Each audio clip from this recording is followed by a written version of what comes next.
Have you ever had the feeling that something you said, has it become ammunition against you at work? It was not a scandal. It wasn't a scream. It was just a sentence, a phrase said in a meeting, in a coffee with the wrong colleague, or in an email that seemed harmless. And suddenly you realize that your image has begun to crumble. You are no longer called to the important decisions. Your boss starts avoiding you, and that promotion that seemed right, it never comes.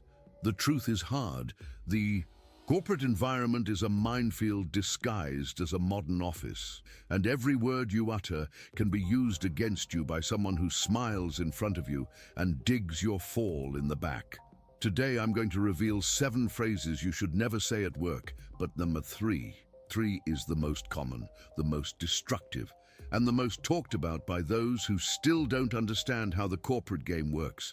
You may think you're being transparent, genuine, even too honest, but in the corporate world, this can mean only one thing. You are vulnerable. Jealous colleagues, toxic bosses, highly competitive environments, all of these elements turn seemingly harmless phrases into deadly traps for your reputation. Are you really prepared to know which phrases are undermining your credibility as you work hard every day? Or will you keep wondering why no one respects you, why you don't grow, why the people around you seem to know something you don't? Sabotage at work rarely begins with a direct attack. It starts in the detail. In doubt that someone plants over you, no comment out of turn, the way you answered a question in front of the team, in the phrase you repeated, thinking you were just being sincere. And this is where the tables start to turn, either against you or in your favor. If you've ever been in a situation where everything seemed to be fine, and out of nowhere, your reputation has been quietly eroded. So this video is exactly what you needed to watch, because maybe, without realizing it, you are being your own saboteur. And I'm not talking about rude, aggressive phrases that everyone knows should be avoided. No, I'm talking about common phrases, accepted, cultural, phrases that, when said in the wrong place at the wrong time, give away their weakness. And in this kind of environment, where domestic politics speak louder than talent, showing weakness is like giving up your neck. So stay with me, because understanding these phrases can be the difference between being recognized or deleted. And when I show you the third, you will understand why it is the most dangerous of all. But first, you need to understand something that most people simply ignore, and that is costly. Very expensive. The reason these phrases are so lethal is not in the words themselves, but in how they are perceived. In the corporate environment, the truth does not matter as much as the perception of the truth. Does it seem unfair? But that's how the game is played. You can be an ethical, competent, dedicated person, but if you say a phrase that activates an emotional or political alert in those who are listening to you, you have already lost the first point before you even know you have entered a match. In the world of work, where everyone tries to show value, maintain image and survive the next restructuring, any sign of weakness or misalignment becomes ammunition. And the most perverse, often those who judge you the most, is waiting for the chance to knock you down. Therefore, these phrases, which seem normal, even banal, carry the weight of a destructive interpretation. You say, "Can I be honest with you?" thinking you're being transparent. But those who listen can understand.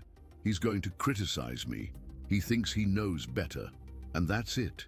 His image of a collaborator becomes that of someone confrontational. You say, "That's not my responsibility."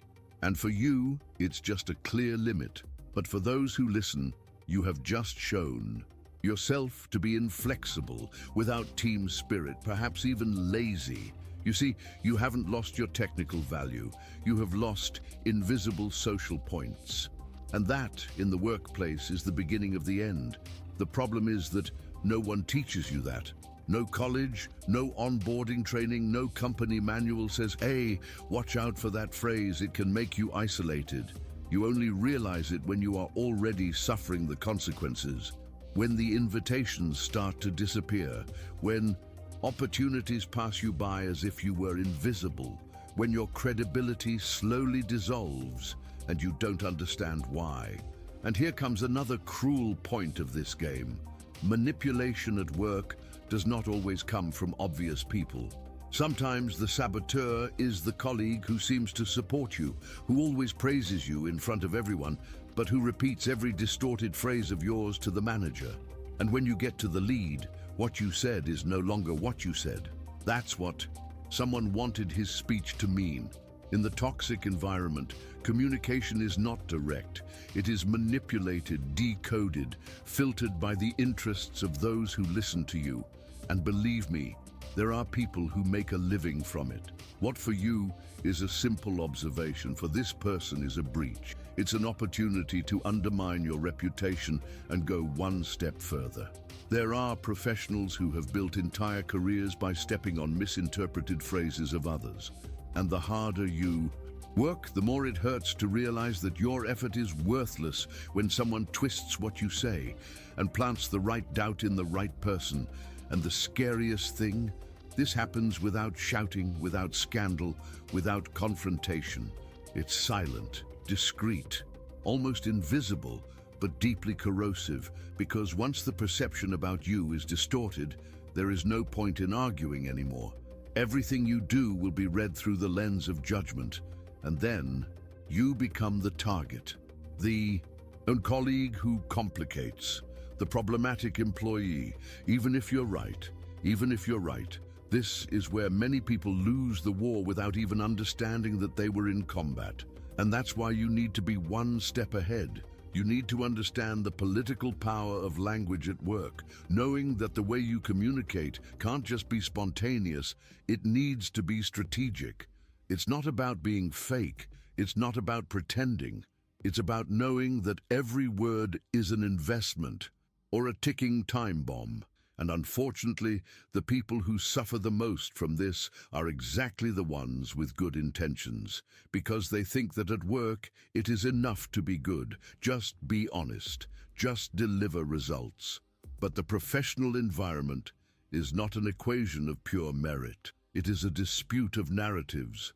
And if your narrative is weakened by a misplaced sentence, you become easy prey. This is exactly why many victims of sabotage don't even realize what happened. They blame themselves. They think they are paranoid, that they are exaggerating. But in fact, they just didn't know they were communicating in a vulnerable way. They thought they were creating connection, when in fact they were exposing themselves to social predators. And that's one of the deepest pains anyone can feel at work, doing everything right, but being punished for not playing the right word game. The game of the image, reputation, of seeming more than being. So this video isn't just about what to avoid saying. It's about surviving in an environment where any verbal slip-up can be weaponized against you. And don't think that this happens only in toxic companies. This happens in the best companies, in modern startups, in NGOs, in renowned offices. Because where there are people, there is politics, and where there is politics, there is a dispute for territory, influence, and power. You can be the most talented professional on the team, but if your words suggest that you're a threat to the emotional safety of others, or worse, to someone's status, you'll be fought, and not directly, but with isolation, with microaggressions, with selective silences, with opportunities that, coincidentally, never come to you. That's why the urgency of understanding these phrases goes beyond corporate language. It's about protecting your trajectory. It's about making sure your name isn't twisted behind the scenes. It's about preventing a simple, innocent comment from being the trigger for a boycott that cost you months or years of your career. Because these phrases, these are not just phrases, they are codes, these are signs, they are tests, and whoever is watching you, boss, colleague, or competitor, will use them as they want. The only way to shield yourself? Know exactly what to avoid, know how to position yourself, knowing when to shut up, and above all, knowing what your speech communicates, even when you don't say anything. And now that you understand why so many people get burned with so little, It's time to see what those phrases are, because maybe you're saying one of them today, and he didn't even realize it. And if it's precisely the third, which is the most common, most subtle, and most destructive, the damage may already be happening while you're watching this video. So now, let's get straight to the point. Here are the 7 phrases you should never, ever say in the workplace, unless you're ready to be sabotaged, lose credibility, or watch your reputation crumble without even understanding where the scam came from. The first sentence is, "That's not my responsibility." Maybe you said that once trying to just set boundaries. Maybe you were swamped with tasks, overloaded, and someone pushed a demand that clearly wasn't yours. But look, in the corporate environment, this phrase does not sound like "I am focused." It sounds like "not collaborative." Worse, she paints you as someone who dodges problems. And if you say it in front of the team, the manager, or someone who is silently evaluating you, this phrase becomes a certificate that you are not willing to wear the shirt. And if you think there's no one paying attention, believe me, there is. There always is. Now, if this has happened to you, comment below. They have already said that I don't help, just so I know that you have already seen this movie. The second sentence is, "I heard that so-and-so." This is the most subtle and, at the same time, one of the most dangerous, because it doesn't just make room for gossip, it immediately turns you into someone who propagates noise, not solutions. You may have heard something serious, something even true, but from the moment you spread the information, you become the bridge between conflict and chaos. And those who carry the label of gossip or destabilizer can hardly get rid of it. In the professional world, even the tone of your voice can be interpreted as a threat. If you share rumors thinking you're just being proactive, congratulations, you've just put yourself on the radar of those who control the narrative. And now, take a deep breath, because the third sentence is the one I see the most destroy entire careers. Can I be honest with you? That sentence, that's the perfect trap, because it seems ethical, it seems sincere, it looks brave, but in the corporate environment, it sounds like the prelude to an attack. You think you are being direct, transparent, assertive, but those who listen prepare to be confronted, judged, challenged. It's as if you said, "I'm going to expose you now." The tension rises instantly. The defensive appears. And even if your intention is good, you are now seen as an emotional threat. I've seen people with a promising future start to lose strength within the company because of this phrase. Managers who started to avoid, colleagues who moved away, all because someone wanted to be too honest in an environment that prioritizes politics more than truth. Have you seen this happen? He only comments, "I was too honest and I did badly." The fourth sentence is, "This will never work." This is the involuntary saboteur seal. You may just be expressing skepticism or legitimate concern, but the way you articulate doubt is what defines how it will be interpreted. Instead of contributing a critical view, you can be seen as the guy who plays against. The company doesn't see it as intelligence, it sees it as negativity, and no one wants a chronic and pessimist on the team, no matter how realistic he is. The most ironic thing is that many times, those who say this are trying to protect the project. But what reaches the ears of the leadership is that you have already started giving up. Sound familiar? The fifth sentence, and this one hurts to hear, is, "It's not fair." The idea of fairness in the workplace is completely subjective. What's more, it is ignored most of the time. When you say that something is not fair, you are starting from your point of view, from your pain. But the company is not moved by its pain. It moves by strategy, result, power. You may even be right, but when you vocalize this kind of outrage, you're labeled as emotionally immature, as someone who still doesn't understand how the game works. The phrase sounds like a child's cry wanting attention, and in the corporate adult world, it demeans you. This is one of the phrases that generates the most silent exclusion. If you've ever heard a "this is not a place," For justice, it's a place for surrender. You know exactly what I'm talking about. The sixth sentence is, "This place is a mess." You said it in the outburst, in the cafe, or after another disorganized project that made you work late meaninglessly. But this phrase, even if true, directly discredits the company that pays you. When you say this around the wrong people, you show that you have lost respect for the structure, for the leadership, for the mission of the organization. And if you missed it, who guarantees that you deserve to grow in it? Even if the company is, in fact, disorganized, this phrase automatically puts you on the list of dissatisfied people. And no one promotes who can become an image risk later on. Want to vent? Write it down in a notepad. But never, I repeat, ever use that phrase out loud at work. And finally, the seventh sentence, "It wasn't me." This one seems innocent, right? An automatic reflex when something goes wrong. But it is one of the phrases that most kills the sense of trust between teams. Because even if you're telling the truth, that sentence feels like an escape. It conveys fear, insecurity, lack of accountability. At work, more than always getting it right, you are expected to assume failures with maturity. Saying, "It wasn't me," in the wrong tone, at the wrong time, casts a shadow over you. People start thinking, if he didn't go, why is he justifying himself? Or worse, does he throw the blame to escape? In the professional environment, this phrase can get you out of a small problem, but sink you into collective trust. Those are the 7 sentences, 7 verbal traps that seem common, but that have the power to disfigure your image in the workplace. And the worst? You may have spoken one of them today without realizing it. It may be reaping the effects now, with doors closing slowly without explanation. If you've ever said any of these phrases, or if you've ever suffered the consequences of a simple misplaced word, comment below. I want to know which of these phrases has already exposed you, harmed you, or even burned you with someone.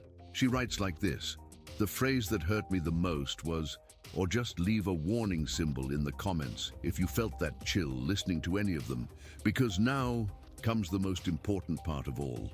If so far you have identified that you have said 1, 2, or maybe all of these phrases at some point in your professional career, the truth is that this does not make you weak, dumb, or unprepared. It makes you human. And that's exactly why most people fall into these traps, because they've been taught to be authentic, to express themselves, to speak their minds. The problem is that the corporate environment is not a neutral space for free expression. It's a board, and every word you drop can be a moving piece or sacrificing himself. So now, instead of simply making you afraid of what not to say, I'm going to show you what to say instead of those phrases, and more importantly, how to say it. Because the form, the tone, the context, all of this communicates much more than the content itself. And here comes what most professionals ignore until it's too late: the power of emotional intelligence combined with strategic language. This is not about manipulation, it's about survival, about preserving your image, about having a voice without opening a gap to be targeted. Let's go. Instead of saying, "That's not my responsibility," which conveys detachment, lack of collaboration, and even indifference, you can use a variation that redirects the focus to productivity without seeming like you're shirking the task. Say something like, "This task wasn't in my scope, but it explains the goal better. I might be able to contribute in another way." See what this phrase does. It shows proactivity, openness, willingness, but at the same time, it puts elegant boundaries without looking like you're dodging it. And about the second sentence, "I heard that so-and-so," this one you can bury for good. Instead, if you really need to warn about something relevant, be direct and objective, without dramatization. Use a factual approach, such as, "I received some information about this situation and thought it was important to check with you directly before drawing conclusions." Notice, you remove the gossip tone and turn the comment into a fact-checking initiative, something that denotes maturity and responsibility. Now the third, can I be honest with you, needs to come out of your professional vocabulary. It is a conflict trigger disguised as transparency. What can you do instead? Use a softer transition such as, "I'd like to share a perception of mine, can I?" Or, "I have a suggestion that might contribute to the process. Would you like to hear it?" That changes everything. Now you sound constructive, diplomatic, interested in adding, and not like someone about to drop an emotional bombshell. Here you activate the collaboration trigger, not the threat trigger. The fourth sentence, "This will never work," can be replaced by something infinitely more strategic. Instead of killing the idea at the root, you can present your critical view in a positive and influential way. Try saying, "I see some challenges in this plan that may deserve attention before we move forward. Can I suggest an alternative?" The difference is brutal. The first sentence turns you into someone negative. The second places you as someone analytical who thinks about the success of the project and knows how to communicate carefully. That's what builds reputation. And when you feel the urge to say, "It's not fair," breathe. Because yes, a lot in the workplace is not fair. But complaining about it rarely solves it. What solves it is intelligent positioning. Instead of putting justice as an emotional argument, speak in terms of clarity and alignment. Say, "I would like to better understand the criteria that were used in this decision so that I can contribute in a more aligned way." Here, you are interested in understanding and not revolted. And more, you position yourself as someone who seeks coherence without victimizing yourself. About, "This place is a mess. This needs to be radically reformulated. If you really want to improve the structure, don't attack, propose." Instead of criticizing the chaos, identify a concrete point and say, "I've noticed that we're facing some recurring obstacles in organizing Process X. Can I share an idea to improve this?" Guess what you just did? He went from complaining to improving agent. You communicated the problem without disrespecting the company, and this, behind the scenes, is perceived as silent leadership.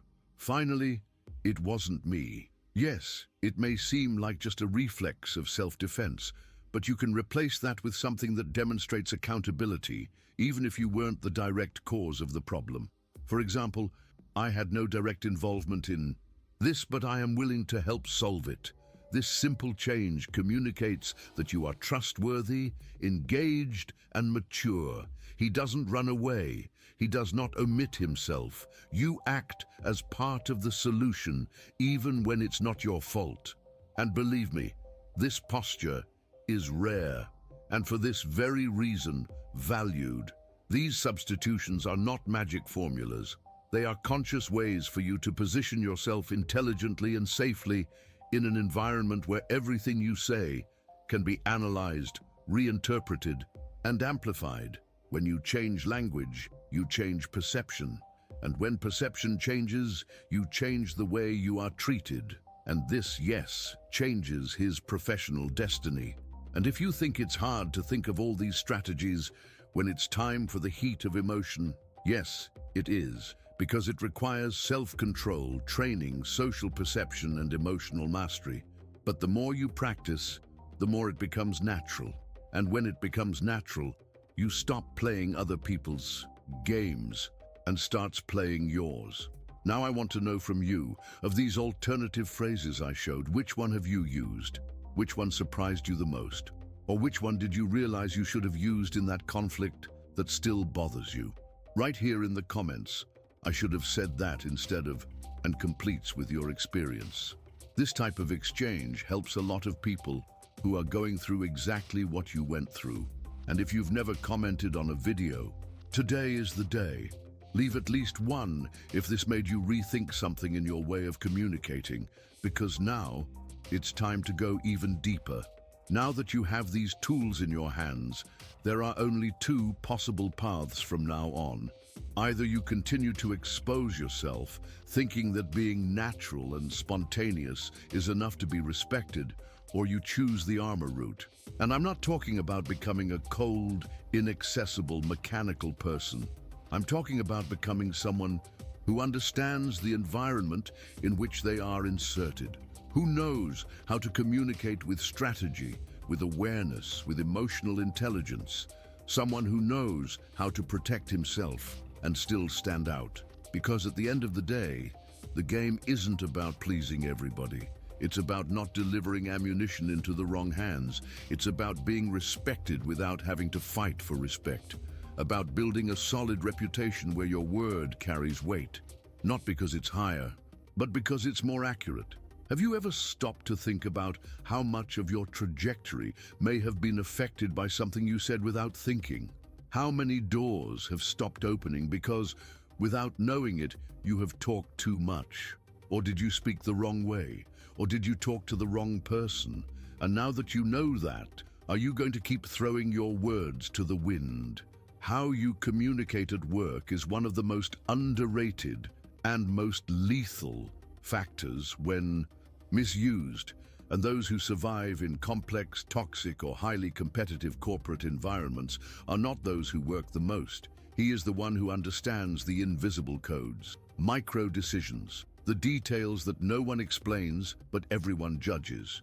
From now on, you have clarity, you have a choice, you have a map, and if you've come this far with me, I already know that you're the kind of person who no longer accepts being held hostage to unfair situations, that you don't want to repeat patterns that only sink you, that he's ready to turn the tables without getting his hands dirty. And let me tell you something, you deserve to be respected. And that starts with the words you choose to use, for the silences you decide to keep, for the conversations you start to conduct with presence and power. And if no one told you that until now, I'm telling you, because while a lot of people at work will try to make you believe that you're exaggerated, difficult, paranoid, what you are, in fact, is conscious. You see things that others don't, and therefore you need to learn to protect yourself even more precisely. Now, if you felt that this video stirred something inside you that made you rethink attitudes, phrases, positions, so it's time to take action. First, subscribe to the channel, because here there is no shallow talk, there is no cheap motivational. Here it is real, it is direct, it is a strategy applied to those who want to come out alive and strong from environments that make people sick, that sabotage, that silently undermine confidence. And if you are already subscribed, activate the bell, because in the coming weeks, I'll be bringing you even more in-depth content on how to deal with manipulative colleagues, toxic bosses, covert sabotage, insider gossip, microaggressions disguised as praise, and more. I'll show you how to turn the tables without having to shout, without lowering yourself, without fading yourself. Now, he comments below, I refuse to sabotage myself with words. Write that out loud if you need to. Type as a commitment to yourself. Because when you comment, you not only reinforce this new standard, you show me and other people who are here that you are awake, attentive, present in this game. And if you've commented before, comment again. Today, this video called for a new type of positioning. And of course, if you made it to the end, leave the like. Not because of the algorithm, but because this video was made with you in mind, in your reality, in your pain, in your desire to get out of this cycle where you always lose, even when you get it right. The like shows that this content has value, that more people need to hear this, that there is a silent army of professionals like you wanting to do differently and better. And lastly, before you leave here, the next video is already appearing on the screen. And if you found this one strong, what comes next will arm you even more. Click now and watch. How to deal with colleagues who use emotions as weapons. This video will open your mind to the emotional games that are used against you every day. It will show you how to defend yourself without seeming reactive, without falling into the role of drama, without giving power to those who try to destabilize you. I'll see you there, because if you've made it this far, it's because you've already decided that you're not going to play other people's games anymore. You'll master yours.